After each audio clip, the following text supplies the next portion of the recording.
A man of noble birth went to a distant country to have himself appointed king and then to return. So he called 10 of his servants and he gave them 10 minas. Put this money to work, he said, until I come back. I recognize that you become accustomed to hearing all sorts of fun facts that I have for you. And my facts that I share with you, they're always fun and interesting and enlightening and frankly hilarious. Every single one. And I've been working on a list of fun facts just because I know that you expect it, and I don't want to let you down, and I want to give that to you. And so I came up with a list of 3 fun facts, and they're all really interesting. And I worked very hard, so I'd appreciate it if you would just hear them and just understand all the work that went into this. So the first fun fact is it snowed already, which means winter is going to be like 5 months long. That's not really a fun fact, but it is a fact. I mean, it's a fact in the sense that it's my opinion. And I think it's just going to be winter forever. Last year, it wasn't winter until January, but then it was winter for like 6 months between January and February. But this year, I think it's just going to be winter forever. And I can see that you appreciate my fun fact. I worked really hard at these people, okay? I did my best. Not everything I have to say is funny or good. All right, so fine. That was one. Didn't like that one. Here's another one. Today we're talking about Judgment Day, and that's spelled without an E in the middle. If you spell Judgment Day with an E in the middle, I have to conclude that you were born after 1980 because it's just the wrong way to spell it. There's a right way to do things and there's a wrong way, and if you put an E right in the middle of judgment, you're doing it wrong. I won't stand for that. Okay, 0 for 2. All right, I think you'll at least agree with this one. Judgment Day has not happened yet. Okay, yeah, okay. You'll agree with that one. All right, so I got one of them. So Judgment Day hasn't happened yet. I'm glad you agree with that because we're still here. We're still here, and we're waiting for it. And if we're still waiting for it, then at least we want to be prepared. We want to figure out what Judgment Day is about. We want to figure out when it's happening, if we can. But most importantly, we want to know when that day comes, what's going to happen to me?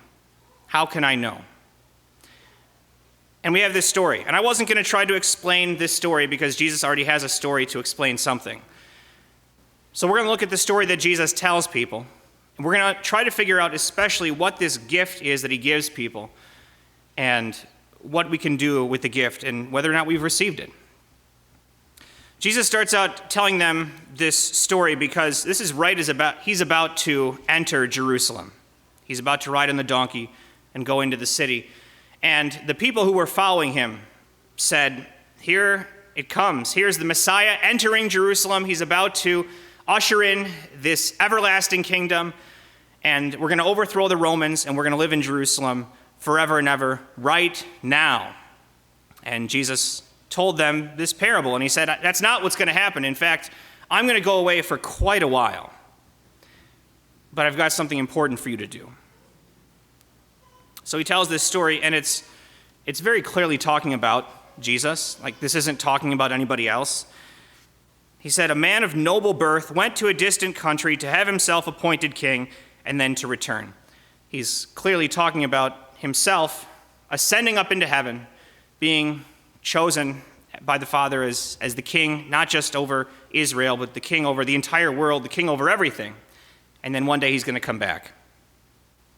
Jesus is talking about himself. So he called 10 of his servants and he gave them 10 minas. This is not the parable of the talents. And some of you have heard the parable of the talents. It's where one guy, he gives 5 talents, another one he gives 3 talents, and one he gives 1 talent. And he says, go to work, all with different amounts of money. This time, we have 10 people, and they all get the same amount of money. I like the parable of the talents because it points out that God has given us all different abilities. and he's given us different stations in life. Some people are healthy their entire life, and some people go from illness to illness. And I like the parable of the talents, but unlike one of the commentaries I read, this is not the parable of the talents. It's the parable of the minas. It's a different amount of money. It's about 3 months' wages. It's a decent amount of money. That's how much he gives them. He says, I'm going to go away. I want you to put this money to work. Now, as he's doing that, as he is these 10 servants that he gave the money to, there are some of the other people that would be ruled by this king that don't like him very much. In fact, they send messengers to this distant country to say, this man who's about to be appointed king, we don't like him. We don't want to listen to him. We think he's incompetent. We don't like the way that he handles his business. We don't want him to be king. And that sounds like a really risky play. I mean, if it works out, then good. You didn't have the king. But if it doesn't work out, this king knows you don't like him. And kings back then sort of did whatever they wanted.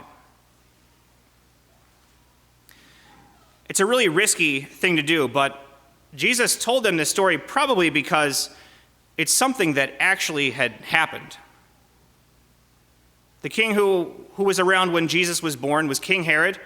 He was the one who was paranoid that anybody might possibly try to take over the throne from him, so he had all those babies killed. And then later on, he had one of his own sons murdered and killed a bunch of other people. And after Herod died, his kingdom got split up among all his different sons. And one of those sons would be the king over the place where the Jewish people lived, king over Jerusalem. And the Jewish people didn't like him, so they sent a bunch of messengers and said, we don't want this son of Herod to be king. And, well, it didn't really work out, but this actually did happen. And I bet Jesus was thinking about this, saying, this happened right here, but this sort of thing is going to happen again. And then he's got 3 servants that come and present what they had done with the money that he had given them. And the first one comes and he says, Sir, your mina has earned 10 more. That is a great return on investment. If you were investing your money, let me back up. If you had money to invest, and your money could earn a return like that, you would take it every time. So, 10 out of 1. And the second one comes and says, Sir, your mina has earned 5 more. And then the third one comes and he says something very different. He says, I had this money and I took it and I hid it because, and he gives this reason. But as we're trying to understand this parable, Jesus clearly isn't just talking about money. He's talking about something else. And he's talking about a gift that each of these men had all gotten in equal amounts. They all got the exact same thing. It's not the parable of the talents. I'm sure that they all had different abilities. They came from different life backgrounds, but in this story, they all got the same thing. And the third servant takes whatever he had, and he values it so much that he doesn't use it at all, and he doesn't try to do anything with it. And we see the reaction from the king as he comes back. He says, even if you thought all that stuff about me and you don't like me and you don't respect me, at least take the money to the bank and get a little bit of interest on it. And the man didn't even do that. And when we think about all the different gifts that God has given to his people, there is one gift that he offers to everyone. He offers it to every single person. He offers everybody the gospel. It's the good news about Jesus. And he gives that in the same amount to every single person. He gives it to them. And for these men, he also said, take this gift and put it to work. But even as God gives that gift to people, there are people that don't like God at all. There are people that think very little of Jesus, and they say, we don't like Jesus, we don't want to listen to him, we definitely don't want him to be our king. Those people are going to find out on Judgment Day that despite whatever they said, Jesus is the king. And if they reject him, they're rejecting their only hope at salvation. And all that's left for them is punishment, eternal punishment. in hell.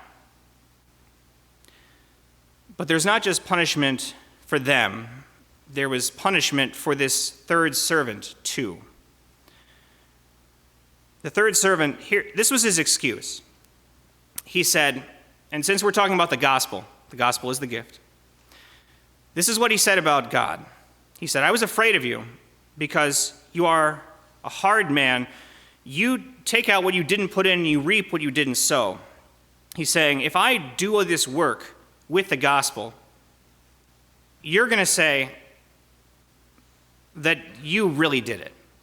You're not going to give me the credit for it. You're going to say that you were the one making it happen, and you shouldn't say that because I would be the one doing the work.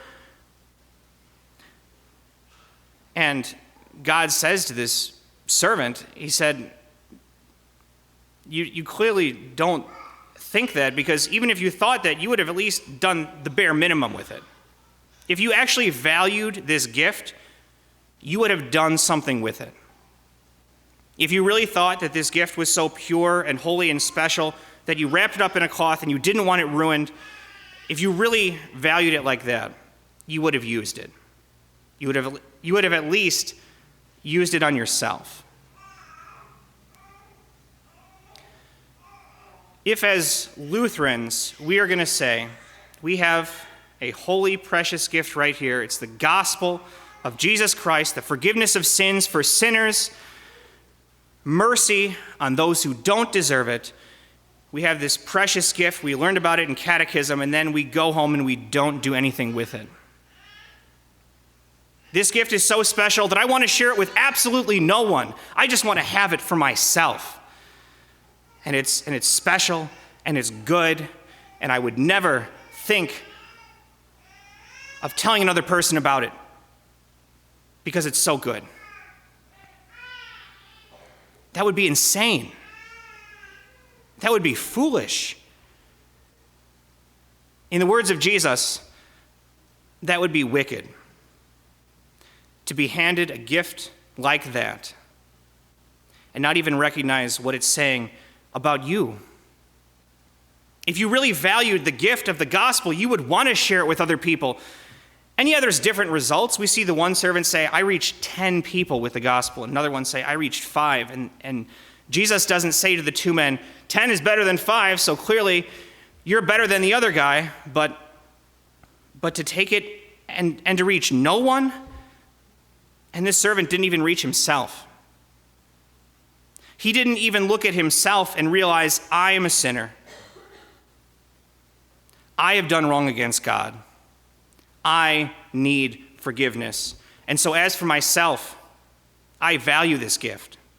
I'm not going to take it and put it in a box and leave it on my shelf as it gathers dust for the next 30 and 40 years of my life, but I want to take it out and look at that every single day.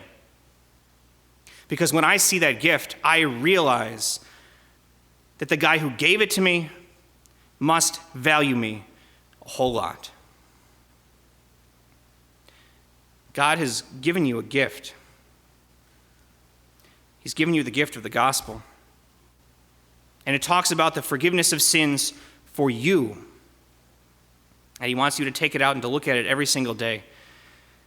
And as you understand more and more how special it is that he would give it to you, that you would find opportunities to share with other people. The king said, I'm going to go away for a long time. And Judgment Day hasn't happened yet. We're still waiting for him to come back. He said, I want you to take this gift and I want you to put it to work.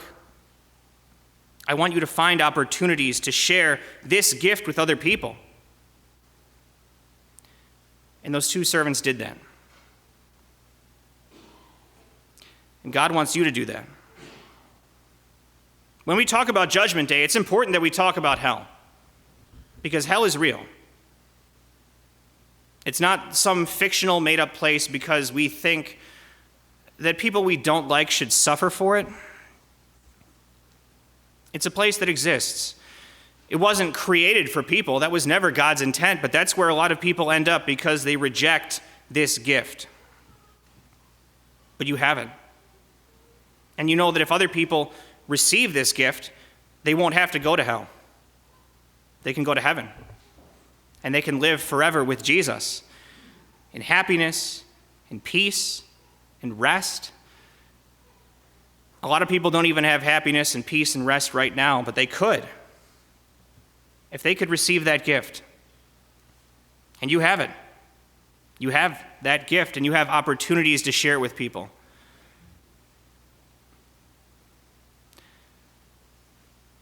And that servant who didn't use it, he got it taken away from him.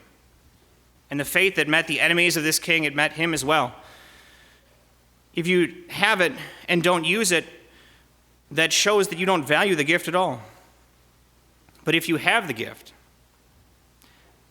you should start by applying it to yourself.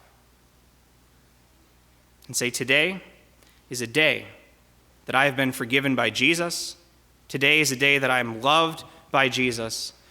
Today is a day that Jesus forgot about my sins. All of them have been washed away. All of them are covered over by his blood that he shed on the cross. Jesus has forgiven you. He has given you that good news, and he wants you to value that gift. So yeah, Judgment Day hasn't happened yet. But one day it will. And when it does, the king is going to say something very nice. You're going to like hearing this. He's going to say, "Well done, my good servant, because you have been trustworthy with the gift that I gave you." Amen.